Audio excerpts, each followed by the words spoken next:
గుంటూరు బండ్లమూడి గార్డెన్స్లో ICI Guntur chapter ఆధ్వర్యాన స్ఫూర్తి పేరుతో నిర్వహించిన మెగా సీఏ విద్యార్థుల సమావేశంలో మంత్రి లోకేష్ ఏపీ ఆర్థికాభివృద్ధిలో సీఏలు భాగస్వామ్యం కావాలన్న లోకేష్ 2047 నాటికి $30 ట్రిలియన్ ఆర్థిక వ్యవస్థగా భారత్ లక్ష్యమన్న మంత్రి. గంభీరావుపేటలో జయశంకర్ విగ్రహ గద్దె కూల్చివేత, అనుమతులు లేవంటూ కూల్చివేసిన అధికారులు, గద్దెను కూల్చివేయడం దారుణమన్న కవిత, గద్దెను నిర్దాక్షిణ్యంగా కూల్చివేసిన అధికారులపై చర్యలు తీసుకోవాలని డిమాండ్. వైసీపీ అధినేత జగన్పై బీజేపీ ఎమ్మెల్సీ సోము వీర్రాజు ఆగ్రహం, అధికారులు అంతు చూస్తామని జగన్ బెదిరిస్తున్నారన్న వీర్రాజు, వైసీపీ నేతలు జైలుకు ఎందుకు వెళ్తున్నారో ఆత్మవిమర్శన చేసుకోవాలని హితవు.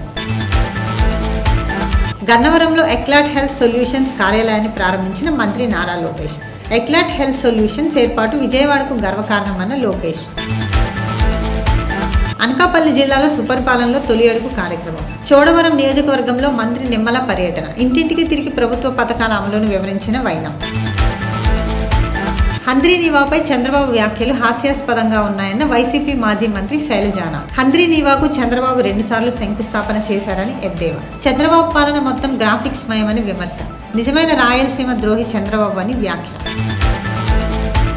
42 దేశాలను సందర్శించిన ప్రధాని నరేంద్ర మోదీ అనేక సమస్యలతో కొట్టుమిట్టాడుతున్న మణిపూర్ రాష్ట్రాన్ని మాత్రం ఇప్పటి వరకు సందర్శించలేకపోయారని కాంగ్రెస్ అధ్యక్షుడు మల్లికార్జున్ ఖర్గే ఎద్దేవా. కేంద్ర ప్రభుత్వం దీనిపై తగిన శ్రద్ధ చూపడం లేదని ఆయన ఆరోపణ. క్రిమినల్ లాస్ బిల్లు సవరణలకు పాక్ పార్లమెంట్ ఆమోదం. టెర్రరిస్టులకు, హైజాకర్లకు ఆశ్రయమిస్తే గతంలో మరణశిక్ష. తాజా బిల్లుతో మరణశిక్ష జీవిత ఖైదుగా మార్పు చేసిన పాక్ హోంశాఖ సహాయ మంత్రి తలాల్ చౌదరి.